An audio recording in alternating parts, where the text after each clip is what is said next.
entra la resistencia, entra la flexielasticidad, todas esas capacidades que sin ellas no podría vivir. Versus las motrices, que son más entrenables, que son coordinación, velocidad, agilidad, todo ese tipo de características. Entonces vean que la fuerza es una capacidad física que nos permite, mediante la contracción muscular, oponerse o vencer resistencias. Entonces esto no es solo que fuerza es levantar 50 libras de peso muerto por lado y hacer 100 repeticiones. No solo eso es fuerza. Entonces, ustedes están sentados en una silla y tienen un bebé en brazos y se van a levantar, requieren de fuerza para hacer eso. Entonces, es una cualidad que se utiliza toda la vida. Para entenderlo así, ojo qué vacilón. Digamos que desde los 0 a los 13 años, la fuerza se incrementa, se podría decir que sola, automáticamente sola, debido al crecimiento de los músculos por el desarrollo. Y hasta los 13 años va incrementando de manera progresiva y sola, sin tener que hacer nada. Se dice que hasta los 20 años la persona alcanza el 90% de la fuerza que va a tener, y no es hasta los 28, 30 que la fuerza máxima se adquiere. ¿Okay? ¿Qué pasa después de los 30? La fuerza disminuye un 1% por año que pasa. Entonces, esto puede tener repercusiones no solo en el deporte, sino en la vida, ¿verdad? Entonces alguien dice, no importa, ¿qué me sirve? ¿Qué me importa no tener fuerza cuando sea adulto mayor? Pero bueno, si usted quiere abrir una gaveta, ocupa fuerza. Si ocupa levantarse de una silla, como decía anteriormente, vas a ocupar algo de fuerza. Entonces siempre hay algo de fuerza metido en la vida diaria. Pero digamos, cuando vamos a hablar de fuerza, tenemos que empezar a verlo como algo global. ¿Por qué? Porque hay un montón de tipos de fuerza. Entonces, hay una fuerza que se llama la fuerza máxima, que es la fuerza de mayor contracción que puede lograr una persona. Eso podría decir que es el 100% de fuerza que tiene una persona. Está la fuerza, resistencia o endurance, que esto ya se les puede sonar parecido. Eso es lo que hacen todos ustedes, lo que están aquí. Es un deporte de endurance, de resistencia a la fuerza. Es mantener una contracción no por una repetición, que es fuerza máxima, sino miles de repeticiones, que es lo que hacen cuando están corriendo. Está la fuerza explosiva, perdón, ahí dice velocidad y es potencia. La fuerza explosiva o potencia, que eso es cuando le aplico velocidad a la fuerza. Está la fuerza isométrica, que es mi capacidad de mantenerme en una posición sin moverme, es la capacidad de los músculos de hacer eso. Y está, que es como un plank, eso es fuerza isométrica. Y está la fuerza isotónica, que es, en términos prácticos, es la fuerza que yo desarrollo cuando voy al gimnasio. Es la capacidad que tienen mis músculos de sostener una posición con una carga. Eso es lo que yo desarrollo cuando voy al gimnasio. Ojo el recuadro que les puse a la izquierda. Hicieron una investigación, esto es del 2014, es un metaanálisis, o sea, está nuevo, pero no tan nuevo. Y ya en el 2014 descubrieron que para bajar la probabilidad de lesionarse, lo mejor es hacer fuerza. Si ustedes ven, hacer fuerza, el entrenamiento de fuerza, reduce un 69% el riesgo de lesiones. ¿Qué fuerza? Todo ese tipo de fuerzas ayudan a eso. No quiere decir que es solo un tipo de fuerza, todas ayudan a eso. Propiocepción, 45% de beneficio. Exposición a otro tipo de programas como lo que es agilidad, coordinación, ese tipo de cosas, un 38%, y lo que generalmente creemos que nos va a ayudar a bajar el riesgo de lesiones, que es estirar, eso solo ayuda un 4%, imagínense. Entonces, si usted quiere pensar en la fuerza, no para verse grande, sino para correr, lo primero que tiene que saber es que del primer beneficio que va a tener es que ya tiene un 69% menos de probabilidades de lesionarse. Y esto no lo digo yo, lo dice un metaanálisis. Un metaanálisis es una suma de investigaciones que salió desde el 2014 y ahí estoy seguro que más recientes que dicen lo mismo. Entonces, ya más o menos sabemos qué es la fuerza y qué dicen los estudios, digamos, de la fuerza relacionado con correr, es lo que nos importa a nosotros. Entonces, lo que dicen es que en deportes de endurance, como lo que es correr después de 10 kilómetros, usualmente lo que usamos es un 25% de nuestra fuerza máxima, pero lo hacemos por miles de repeticiones, como lo decía anteriormente. También se descubrió que el aumento de la fuerza máxima tiene un efecto positivo en la resistencia. ¿Ok? Entonces, el primer punto es muy fácil de entender. Entonces, los deportes de endurance usualmente utilizan el 25% de la fuerza máxima. Eso es fácil de entender porque uno lo ve diariamente, que uno no ocupa tanta fuerza para correr. Es muy poco, un 25%, pero muchas repeticiones. Pero la otra sí le deja un poco de duda. Uno dice, suave, si entonces la fuerza máxima tiene un efecto positivo en la resistencia, entonces, como este compita que les puse aquí, sería de un maratonista olímpico o medalla de oro, ¿verdad? Entonces uno se cuestiona eso. Y no, ¿por qué no? Porque depende de los tipos de fuerza que uno entrene. Y eso lo vimos hace un rato en la lista que les dije de tipos de fuerza. Entonces, lo que es la fuerza en sí, la fuerza máxima, depende mayormente del cerebro. ¿Por qué del cerebro? Porque el cerebro es el que se entrena para que reclute un montón de fibras musculares para que logren hacer la contracción y levanten el peso. Entonces podríamos decir que el entrenamiento de fuerza, en una gran parte, es una cualidad neurológica, ¿ok? Mientras que la resistencia más bien es una cualidad metabólica. ¿Por qué metabólica? Porque depende de la tasa de renovación de moléculas de ATP, que es nuestra fuente de energía principal. Entonces es un poco complejo de entender, pero lo que quiero que quede claro simplemente es que alguien que haga solo fuerza va a entrenar, se va a preparar a su cerebro para reclutar muchas fibras para mover un peso, no para moverse durante mucho tiempo, que es lo que está haciendo alguien que entrene resistencia. Alguien que entrene resistencia no necesita reclutar muchas fibras, ya vimos que es un 25%. Lo que ocupa más bien es un metabolismo muy eficaz, por llamarlo así. Entonces, si ustedes ven, yo les pongo ahí que la fuerza depende en gran parte de una cualidad neurológica y la resistencia en una gran parte de cualidad metabólica. ¿Y por qué les pongo que en gran parte? Porque en los deportes de resistencia, estas dos cualidades son independientes. Entonces, no quiere decir que si uno es muy fuerte, va a ser muy rápido, que es lo que les estaba contando hace un ratito. Entonces, lo que tenemos que empezar a ver ahora diferente es la fuerza que queremos entrenar para correr. ¿Cuál es la fuerza de entrenar para correr? Se llama fuerza específica. ¿Okay? Entonces, no quiere decir que no tenemos que hacer otro tipo de fuerza, porque ya vimos que sí tiene beneficios, pero no es que solo tenemos que hacer fuerza general o fuerza máxima. Entonces, la recomendación es siempre hacer un bloque de fuerza general al principio de pretemporadas y después un bloque de fuerza específica. ¿Okay? ¿Qué es fuerza general? Es la fuerza que no es específica para correr.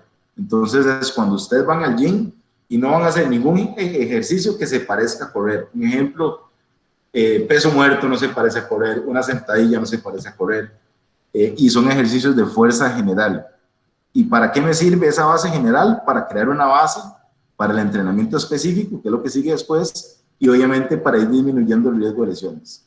Ya gané la fuerza general, ¿qué sigue ahora? Ok, ahora tengo que cambiar a lo que me sirve. ¿Qué es lo que me sirve como corredor? La fuerza específica. ¿Y qué es la fuerza específica? Esto es lo que nos importa hasta el momento. Es la fuerza específica para poder correr y que entrena músculos que usamos para poder correr, o sea, para decirlo muy fácil. Ok, entonces, ¿qué músculos usamos para poder correr? Ya lo vamos a ver. Entonces, antes, cuando daba talleres teóricos sobre técnica de correr, le preguntaba a la gente, ¿cuál es el músculo que ustedes creen que se activa más corriendo? De hecho, si lo hago acá y pregunto, sin ver este cuadro, muchos van a decir el glúteo o las pantorrillas, y no, la mecánica de correr nos dice que más bien lo que se activa más es el tibial anterior. Entonces eso es nada más un paréntesis y ahorita voy a llegar a ese punto. Entonces les decía que uno ocupa fuerza específica. Entonces ahí no les estoy diciendo mucho de valor, nada más les estoy diciendo qué cualidad de entrenar. Y aquí empiezan las cosas de valor. Entonces, ¿a dónde ocupo fuerza específica? En estos músculos que le estoy poniendo a la izquierda, generalmente, o sea, sin meterme mucho en la especificidad de las personas, que todos somos diferentes. Pero si tuviera que meter a todo el mundo en un canasto, como se dice popularmente, sería esto.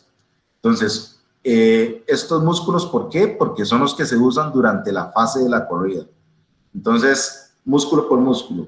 El glúteo máximo, las nalgas, ¿en qué momento se usan? Se usan en el momento donde comienza el impacto, o sea, donde yo veo la figura número 2, ahí ya estoy empezando a usar el glúteo, y se usa en la última fase del swing, o sea, se usa cuando la pierna está atrás, ahí igual en ese número 2.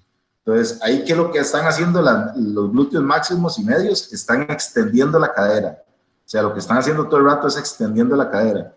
Entonces, si ustedes ven de la imagen 1 a la imagen 3 y solo ven el pie negro, lo que él está haciendo es un leg press. Del pie negro derecho de la imagen 1 y de la imagen 3. Él lo que está haciendo es una extensión de rodilla. Entonces, eso es puro glúteo. Que hay que entrenar también el tensor de la fascia lata, porque el tensor lo que hace es estabilizar. ¿En qué momento estabiliza? Cuando el pie está en el piso, o sea, en el número 2 y 3 que estamos viendo ahí, cuando el pie toca el piso, y cuando el pie está en el final del swing. ¿Okay? Todo el momento en que el pie está en el piso, el tensor está activo. Entonces, hay que entrenarlo también por eso. El aductor está, mientras el pie está en el piso, el aductor está un 25% activo. Y durante todo el ciclo de carrera, un 65% está activo. ¿Qué es lo que hace el aductor? Estabiliza que la pierna no se vaya para afuera, que la rodilla no se vaya para afuera. Psoas ilíaco, ¿qué es lo que hace? Flexionar la cadera. Es lo que hace es llevar la rodilla para arriba, es lo que hace el psoas, que es la lesión o lo que generalmente todo el mundo tiene más acortado, más por lógica que por análisis. Entonces, el psoas es lo que hace es flexionar la cadera, y él se activa en el 25% del swing y en el 60% del todo el ciclo de correr. Los cuádriceps lo que hacen es extender la rodilla, y se activan un 10% nada más, digamos, cuando usted pone el pie en el piso. Nada más un 10% de cuádriceps es lo que uno usa cuando está corriendo. Los isquios, ellos están activos siempre, y ahí lo que están haciendo es flexionando la rodilla, ¿ok? Lo que no hay comprobado es qué porcentaje de activación es lo que tienen. Las pantorrillas tienen un 15% de activación, y se activan hasta el final del swing, y el tibial anterior tiene un 73% de activación. ¿Okay? Entonces, como vemos, el tibial anterior, que es el músculo que está sobre el pie, es el músculo que más se activa cuando uno corre. Entonces, no sé si a ustedes les ha pasado que duran mucho tiempo sin correr y luego pegan un fondo de 2 horas y el día siguiente periostitis, no aguantan los tibiales. ¿Por qué es? Porque es el músculo que más se usa, obviamente. Entonces, si usted lo fatiga mucho, es lo que más va a doler. Entonces, ahorita se los voy a repetir, pero aquí está el primer consejo práctico. Si el músculo que más se me activa corriendo es el tibial anterior, ¿a qué músculo debería ponerle atención estirando al final de correr? Por lo menos siempre al tibial anterior. Entonces, esto quitaría bastante problemas de lesión. Ok, entonces, a nivel de músculos es esto. Pero esto sería un mundo ideal si tuviera todo el mundo corriendo en una pista plana, no en la del Estadio Nacional, o si los tuviera todos corriendo en una banda. Pero no aplica si estoy corriendo en una cuesta. Ya en cuesta los porcentajes son completamente diferentes. Entonces vean que el gastrocnemio en plano, lo más que se pueden activar es un 40%. Les decía que es un 10% cuando el pie toca el piso, pero lo más que yo podría activar las pantorrillas en plano es un 40%. Si el terreno se inclina un 15%, ya estoy con un 60% de activación de pantorrillas. Y si el terreno se inclina un 30%, ya estoy con un 90% de activación. Entonces, eso le pasa al glúteo, pasa de un 8% en plano hasta un 100% en 30%.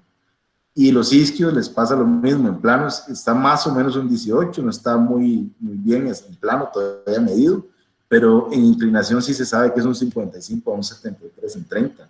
Entonces, como estamos viendo, la activación muscular, cuando la ruta tiene desbalance, es bastante alta. Y si ustedes se les ocurre meter trail, esa activación va a ser bastante grande. De hecho, hay entrenadores o hay métodos de ver la sesión, de usar, perdón, cambiar la sesión de pesas por sesiones de cuestas y dan resultados muy parecidos también.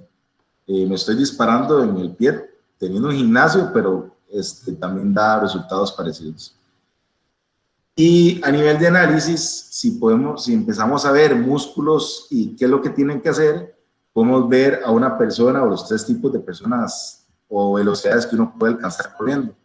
Entonces, si empezamos de abajo para arriba, de izquierda a derecha, el de la izquierda, si ustedes ven, tiene el pie muy poco levantado al piso. Es una persona que hace más endurance, que va a un ritmo más tranquilo. Entonces, una persona que tiene un ritmo tranquilo o un ritmo suave, no ocupa mucha flexibilidad en la cadera, porque vean que no levanta mucho, no flexiona mucho la cadera. Pero una persona que quiere ir más rápido ya va a ir ocupando más flexibilidad en la cadera. ¿Okay? Y a mayor flexibilidad de la cadera, uno ocupa más fuerza en el glúteo. ¿Por qué? Porque la cadera la flexiona el psoas, pero para que vuelva donde estaba de nuevo, esa acción, esa extensión la hace el glúteo. Entonces hay otra importancia la que uno sea fuerte. Entre más fuerza tenga en las nalgas, en este caso, más eficiente va a ser corriendo. Entonces, otra cosa que podemos ver, que también le toca al entrenamiento de pesas, es el tobillo. Entonces, vea la movilidad que uno tiene que tener de tobillo si uno no corre muy rápido.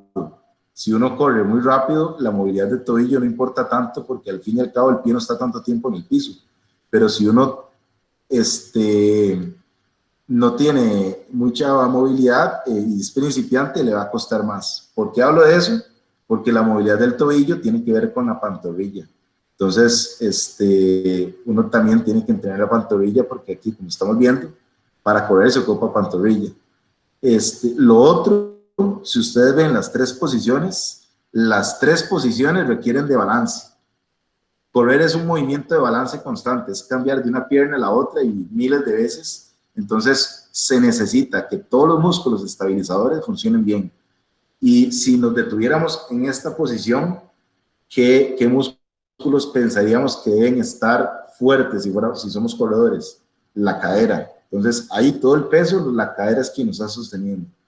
Entonces, en este análisis lo que quiero es que quede claro es que las nalgas en la extensión de cadera, el glúteo medio, evitando que las caderas se muevan y las rodillas a los lados, juegan un papel importante en la técnica y hay que entrenarlos.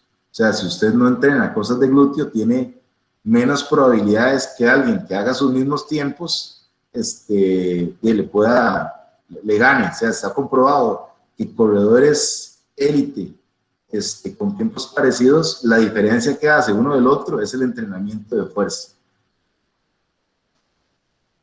Entonces, todo lo que hablé era una introducción ahí, les creo, si no quedó claro, ahí podemos ahondar más, pero a partir de ahora es donde yo creo que está lo más importante hoy, que es donde está la parte teórica, lo que digo, práctica, de donde podemos sacar cosas. Entonces, número 1 que quiero que quede claro, es importante el entrenamiento unilateral. ¿Qué es el entrenamiento unilateral? Entrenar ejercicios de una pierna primero y luego otra pierna o alternar piernas. Entrenar una pierna, ejercicios con una pierna. O sea, no solo con la base de 2 piernas puestas. ¿Por qué? Porque correr es un deporte de balance constante, donde uno requiere fuerza unilateral. Si uno no tiene mucha fuerza en la cadera, imagínense que el pie cada vez que toca el piso, la cadera colapsaría. Imagínense el golpe que se da en la cadera. Y si no lo están haciendo, imagínense el golpe que le están dando sin tener una estructura que sostenga esa cadera y esa nalga fuerte para el golpe que le están pegando con la calle. Lo otro importante es que tienen que saber que el entrenamiento, el balance, tienen que hacerlo. Si son corredores, si somos corredores, tenemos que entrenar obligado balance. El entrenamiento, repito, de todos los músculos que rodean de la cadera es primordial. El entrenamiento de resistencia, la fuerza es lo preferible de entrenar, pero como les decía, hay ganancias hasta el entrenar fuerza máxima. Entonces, la recomendación más bien es entrenen cosas de fuerza general al principio y luego hagan cosas de fuerza específica, pero no se queden solo con cosas de resistencia a la fuerza siempre. Hay que estar cambiando de cualidad para que el cuerpo no se adapte. Lo otro es, que viene con el músculo, es entrenen la movilidad, que viene articular, estiren los músculos que están muy activos, y lo otro es flexibilidad. ¿Ok? Entonces, esta es la guía general. Para verlo más puntual, si yo les estoy diciendo que tienen que trabajar movilidad, digo el punto 6, entrenen movilidad, pero ¿qué? ¿Movilidad de qué? Si somos corredores, tenemos que ser muy móviles de tobillos, muy móviles de caderas y muy móviles de tórax. ¿Okay? ¿Por qué tobillos? Porque ya vimos que el tibial anterior hace el 70% del gesto de correr. Y la pantorrilla es el músculo que es opuesto al tibial anterior, y uno debería tener balance entre los músculos. Entonces, el tobillo lo mueven esos dos músculos. Entonces, esos dos músculos y esa articulación, uno debería cuidarla demasiado. Entonces, tobillos tienen que ser muy, muy, muy móviles. ¿Okay? ¿Cómo se gana movilidad? Se gana con ejercicios de flexibilidad, pero moviéndolos y sosteniendo la posición final durante unos 10 segundos. Podemos después hablarlo con algún ejemplo concreto. Ocupamos movilidad en las caderas. Ya vimos que entre más pueda flexionar mi cadera, que eso lo hace el psoas, más fuerza voy a tener para ir más rápido, que eso lo hace las nalgas. Entonces ocupo mucha fuerza en las caderas, por eso mucha movilidad, y ocupo yo mucha movilidad en mi tórax. ¿Por qué? Porque Romanov en el curso de Pose es curioso, porque el curso dura 2 días, y el primer día solo enseña cursos de hombros. Solo ejercicios de hombros, perdón. Porque generalmente uno pierde demasiada fuerza o energía por no saber mover el tórax, y a veces es por falta de movilidad. Entonces el tórax puede ayudar mucho en la propulsión si uno sabe usar bien los brazos. Pero si usted es muy acortado, muy poco móvil de tórax, no va a tener una buena propulsión. Entonces, eso es lo que hay que movilizar. Como corredores, ¿qué tenemos que estirar? Hago una pausa en estirar. Yo recomiendo estirar, no trabajar flexibilidad. Si su objetivo es hacer un guerrero de yoga o un saludo al sol en yoga, muy chiva, haga flexibilidad. Pero si su objetivo es correr, y correr rápido y mejorar el tiempo, está comprobado que más bien un cierto nivel de tiesura, no quiero fomentar a los que no les gusta estirar, pero un cierto nivel de tiesura ayuda a lo que es la fuerza reactiva. Entonces, ayuda a uno a ir más rápido. Pero está la otra parte de que la movilidad y flexibilidad están asociadas con la longevidad. Entonces, yo lo que quiero es vivir mucho y correr durante muchos años. No quiero correr bien durante unos años y morirme rápido, ¿verdad? Entonces, creo que es un balance. Entonces, por eso pongo estirar, porque creo que es importante estirar, pero repito, mi postura, yo como entrenador, yo no estoy de acuerdo de que un corredor tenga que trabajar la flexibilidad como cualidad. ¿Qué es la diferencia entre estirar y flexibilizar un músculo?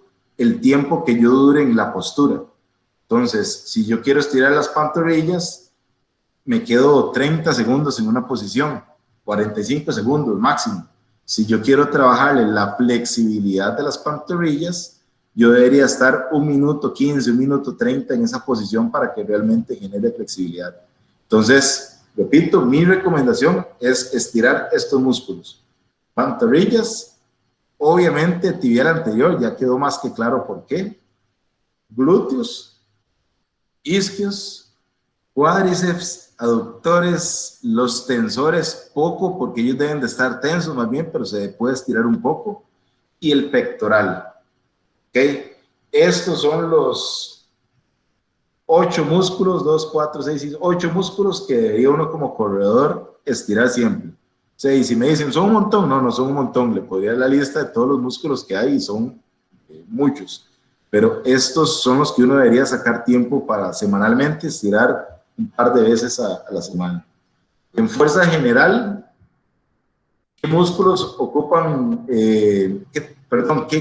Ya vimos que todos los músculos que rodean la cadera ocupan entrenarse, pero ¿con qué tipo de ejercicios? Entonces, mi recomendación es que en fases generales utilicen este tipo de ejercicios.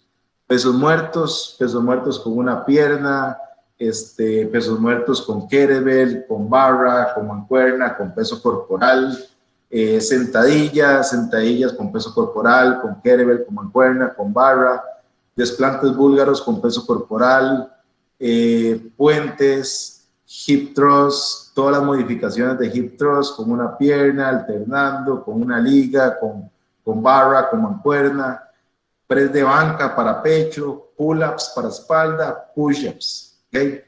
Si yo tuviera que escoger uno nada más, escogería los desplantes búlgaros, nada más porque es menos probabilidad de lesionarse, menos probabilidades de hacerlo mal, es un ejercicio unilateral y los beneficios al deporte son demasiado rápidos, ¿eh? Entonces escogería ese. Pero si tienen la posibilidad de ir a un gimnasio, entre más de esos patrones entrenen, es mejor porque es al final más fuerza. Entonces, en ejercicios infaltables, en un periodo general, deberían estar estos. Entonces, yo sé que es difícil uno como cliente irle a decir al entrenador, Mae, ¿me puedes poner estos ejercicios? Pero uno sí le podría sugerir, como estoy en una etapa general, me gustaría hacer ejercicios tal vez menos localizados, y estos son ejercicios más globales, por decirlo así. Y en fuerza específica, ¿dónde ocupo fuerza? Porque les decía que tenemos que hablar más de fuerza específica o fuerza funcional que otro tipo de fuerza, ¿verdad? Ocupo fuerza en la flexión y en la extensión del tobillo. Y eso lo hace la pantorrilla y el tibial, ¿ok? Ocupo fuerza en mis aductores y abductores de cadera. Ocupo fuerza en mis flexores de cadera, que eso lo hace el psoas y el ilíaco. Ocupo fuerza en mis extensores de cadera, que eso lo hace las nalgas los isquiotibiales. Ocupo fuerza en mis hombros, en la flexión y la extensión. Ocupo fuerza para estabilizar mi hombro. En el tronco ocupo fuerza en la antirrotación, que es la capacidad del tronco de que, a ver, si ustedes analizan correr, uno está rotando el tronco en todo momento, pero si uno no tiene muy fuerte esa parte de antirrotación, el tronco dice, va a rotar tanto que va a perder uno un montón de energía tratando de controlar esa rotación, porque, a ver, el cerebro dice, yo voy para el frente, pero este mae en un segundo quiere ir a la derecha, en el otro segundo quiere ir a la izquierda. Entonces el tronco no ha estabilizado en ese momento. Entonces uno ocupa como corredor trabajar mucho la antirrotación en el tronco, la estabilidad y la propulsión. ¿Okay? No estoy poniendo un solo crunch ahí, si ustedes lo ven. O sea, no estoy diciendo que las flexiones del tronco son importantes de entrenar. ¿Por qué? Porque si entrenamos las otras tres, no hace falta entrenar flexiones de tronco. La correr es una flexión del psoas continua. Un crunch es una flexión de psoas también. Entonces, mejor en los ejercicios de abdomen aislar el psoas, que lo estoy usando siempre. Entonces, mejor me voy a la parte funcional, que es a lo que me sirve, que es la antirrotación, la estabilidad y la propulsión. Aquí hago bastante énfasis porque como entrenador siempre el corredor llega como, mae, ocupo meter varas de tronco, y tal vez las varas de tronco, por decirlo vulgarmente, están metidas en el programa, pero uno como corredor lo que quiere es el crunch y sentir el que quema el abdomen, ¿verdad? Pero eso en realidad no sirve tanto. O sea, si usted quiere cuadritos, empieza a comer bien, métase con un nutricionista, hágale caso y los va a tener. Pero si usted quiere correr bien y entrenar su tronco, la cosa es muy diferente, no ocupa crunches. ¿Okay? Entonces, fuerza específica para esos músculos. Y hay algo muy de moda que no sé si han escuchado, que es la palabra activación. Este ejercicio de activación, entonces, activar en sí, y en palabras simples, es despertar músculos que uno generalmente tiene inhibidos o dormidos.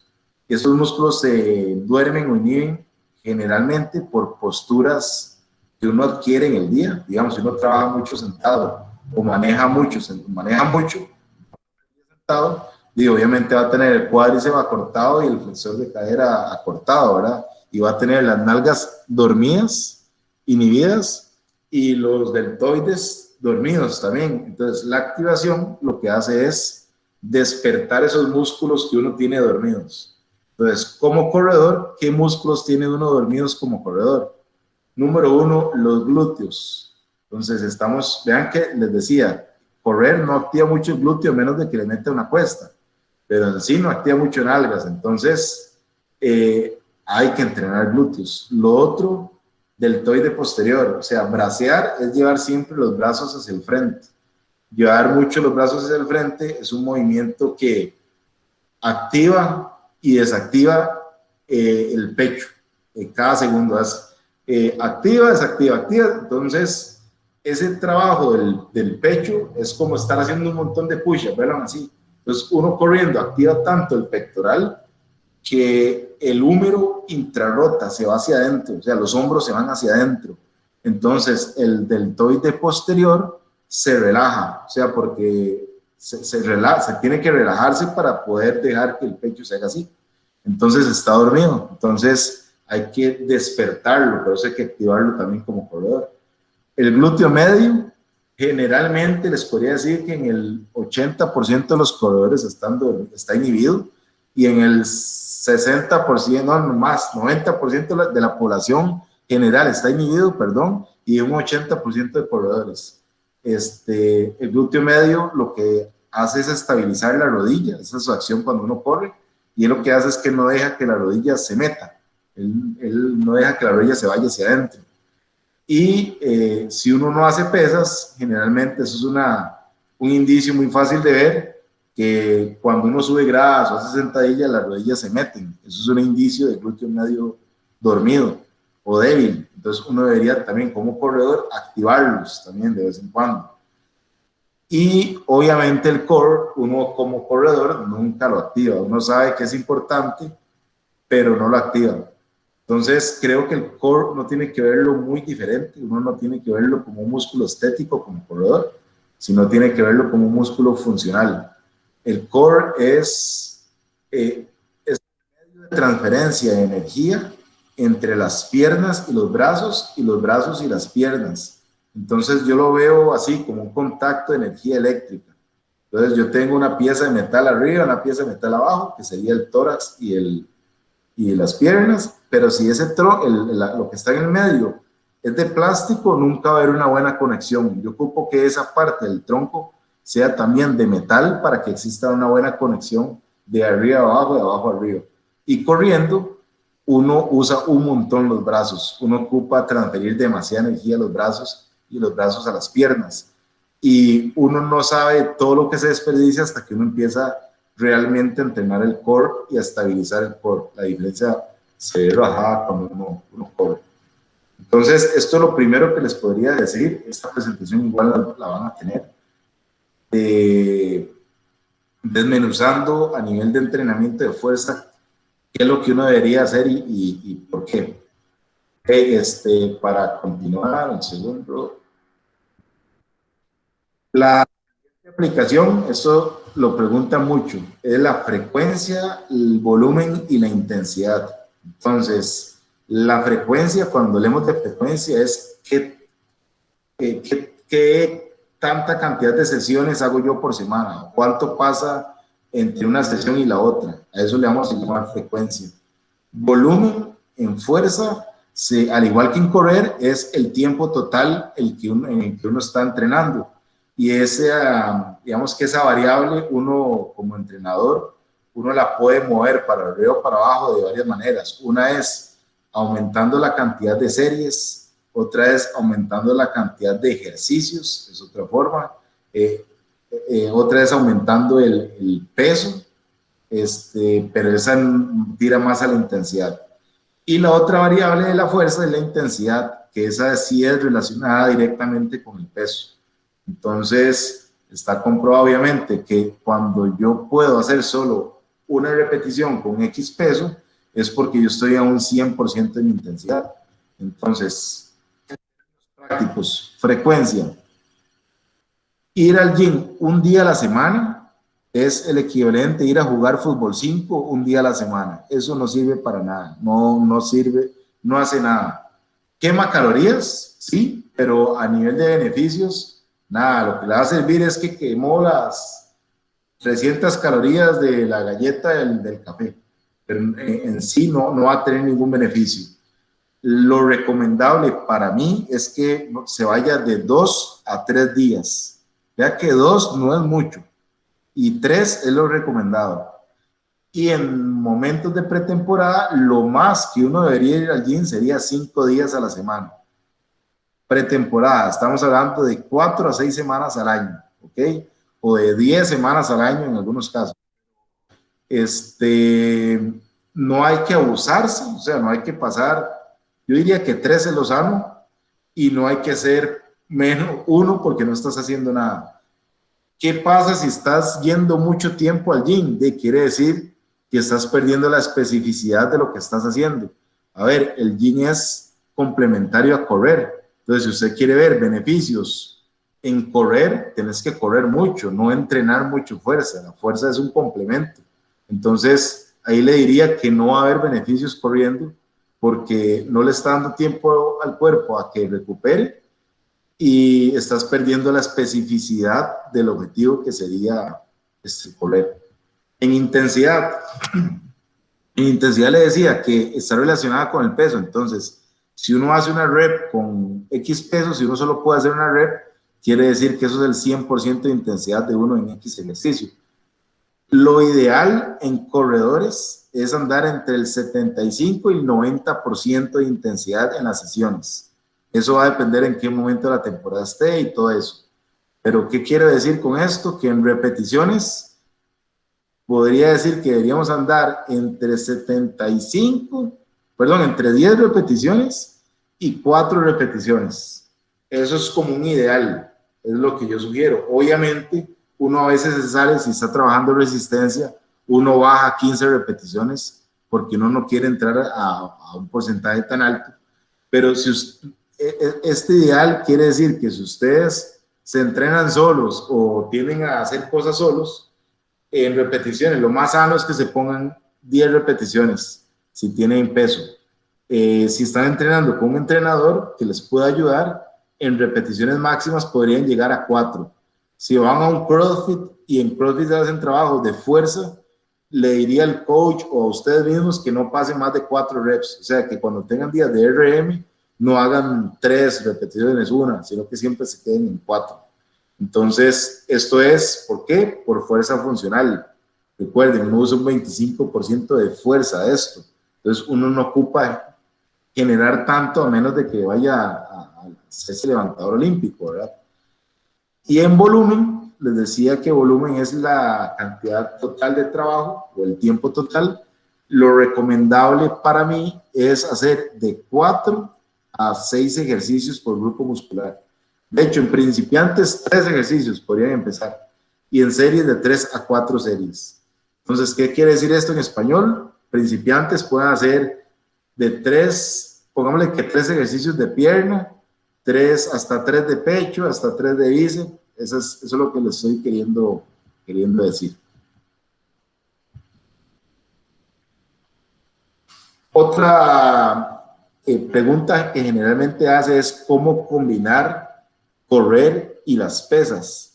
Entonces, algunos consejos. Número 1, cuando uno entrena pesas, el cuerpo entra en una etapa de supercompensación, al igual que correr. Uno baja a una zona donde más bien ocupa descansar y después viene una supercompensación.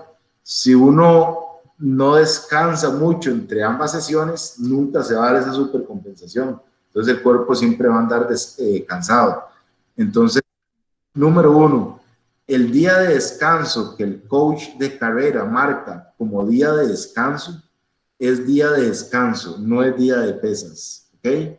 Entonces, eso es lo número 1. Número 2, en principiantes, yo no les recomiendo hacer el día que hacen calidad, hacer pesas ese mismo día. ¿Por qué? Porque la curva de supercompensación va a bajar demasiado. O sea, le metí la primera carga de correr, ahí bajé, y le metí la carga de pesas, ahí volví a bajar. Entonces, para salir de ese hueco en la curva, el cuerpo tiene que gastar demasiada energía, por lo que me va a sentir cansado. Tercer consejo, si va a hacer pesas y correr, o sea, va a pegar las 2 sesiones porque ya es avanzado o ya lo hay, ya se conoce, mi consejo es, por sistemas energéticos y azúcar y todo eso, preferiblemente primero hagan pesas y después hagan la corrida. ¿Okay? Eso va mucho dependiendo del objetivo en las pesas, pero si tuviera que ver con rendimiento de correr, hagan pesas primero. Y lo otro, eviten sesiones de pesas un día después de otro. A veces pasa de que coach, como el tal día no pude hacer la rutina, esta semana le di lunes, martes, miércoles y jueves. Fatal, porque otra vez volvimos a la curva negativa en la supercompensación. ¿Okay? Y antes de llegar a las dudas, les tenía esa foto ahí porque al que no cree que los de élite hacen fuerza, todo el mundo tiene que hacer fuerza.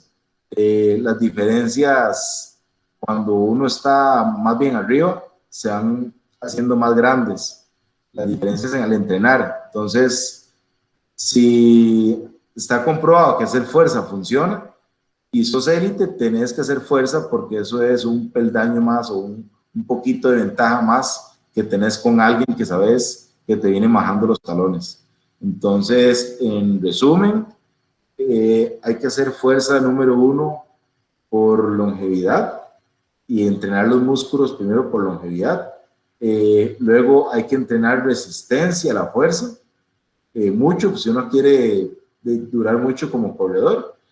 Y lo otro es, hay que entrenar de una forma inteligente. ¿Cómo es entrenar de una forma inteligente? Esto, ahí les va a quedar de todas formas.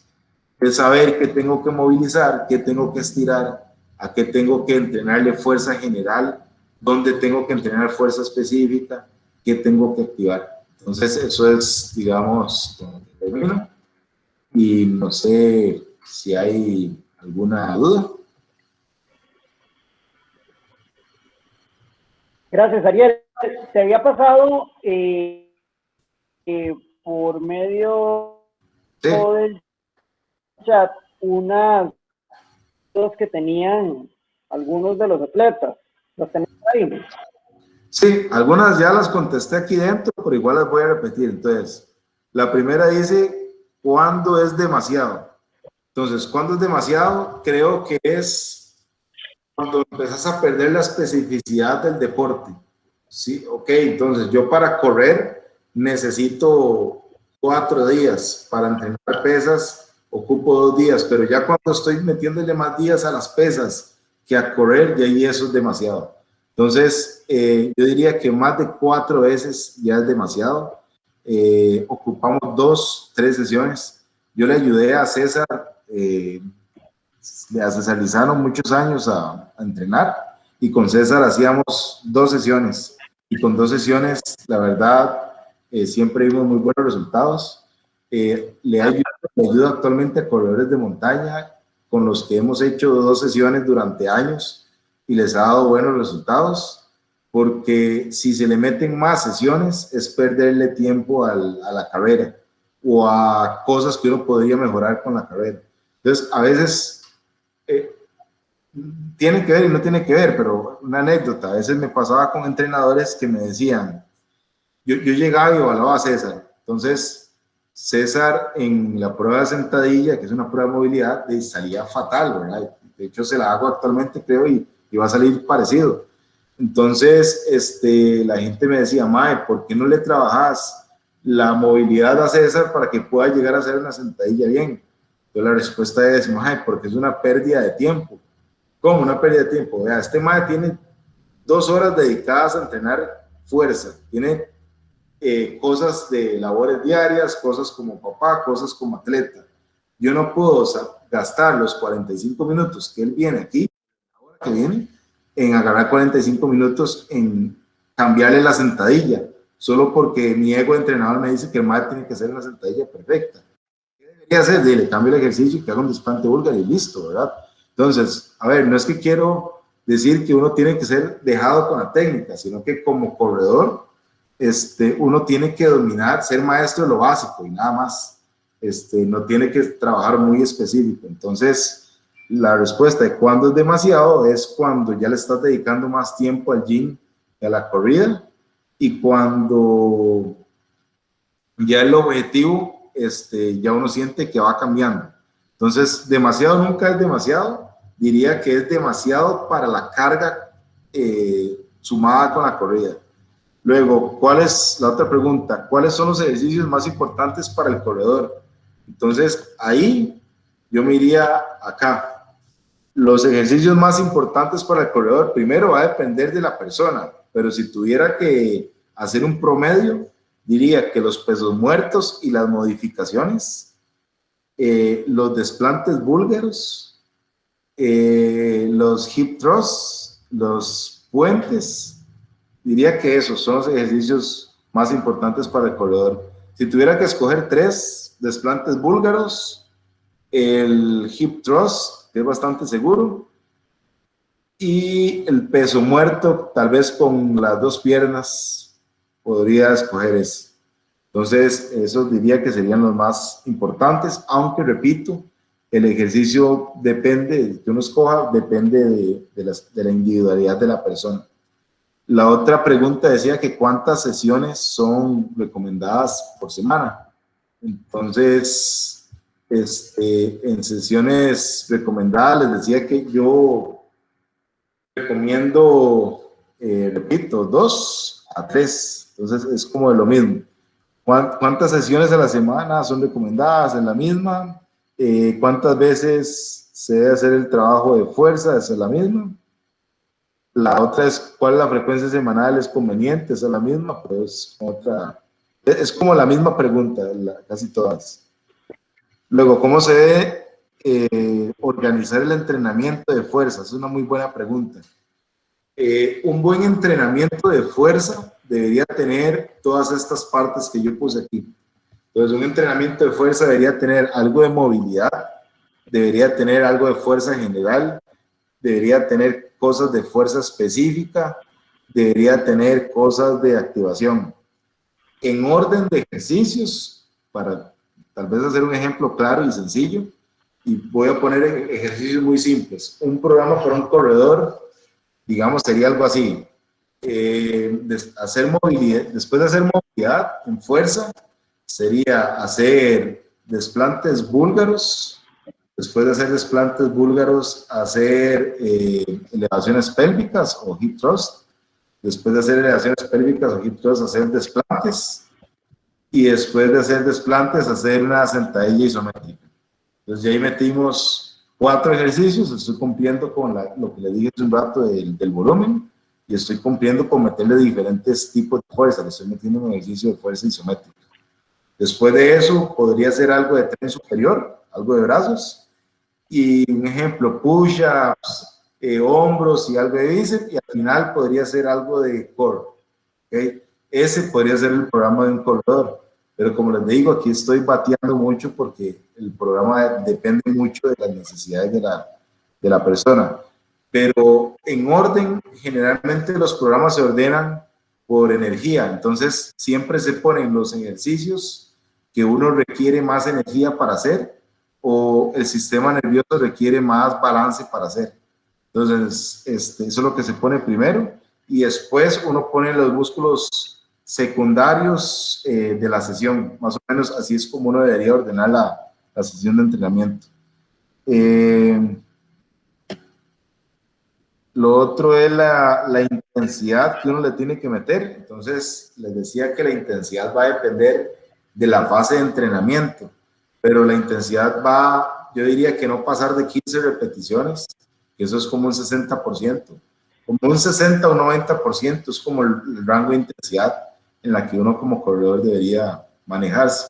Eso en repeticiones equivale a entre 15 a 4 repeticiones, más o menos. Recuerden que entre más va bajando la repetición, el peso debería ir subiendo, ¿verdad? Eso es como uno extra. Y para ver alguna más que tenga. No, todas van tirando a cuántas sesiones por semana. Ok. Para cerrar, Morita, muchísimas gracias por tu tiempo, por toda esta información. Creo que ha sido muy valiosa. Los que me conocen y los que están en el grupo saben lo necio que he sido y que seré para que todos vayan al gimnasio y hagan los ejercicios de fuerza durante su semana de entrenamiento. Y es por eso también que 2 veces al año, o mínimo 1 vez al año, hacemos la pretemporada en diferentes gimnasios y hemos trabajado con Ariel. A todos los que están presentes les agradezco muchísimo su tiempo. Hoy nos extendimos un poquito más, pero creo que valió la pena el conocer toda esta información, tenerla habilitada y que podamos cada día ser mejores atletas. De nuevo, Ariel, muchísimas gracias. Les voy a pasar a todos en el grupo y a las personas que estén más interesadas también la información de tu nuevo gimnasio en Escazú, el cual está bastante completo y tenemos un muy buen precio para el equipo. Y a todos los presentes, muchísimas gracias. En aproximadamente 14 días volvemos con otra sesión y cualquier duda que tengan, aunque les quede al respecto, me la hacen llegar y no dudo que se la pueda pasar a Ariel y no dudo que él nos la pueda responder y se las hago llegar. A todos, muchísimas gracias, muy buenas noches, a cuidarse y nos vemos mañana en el entrenamiento. Gracias, Ariel. Hasta luego.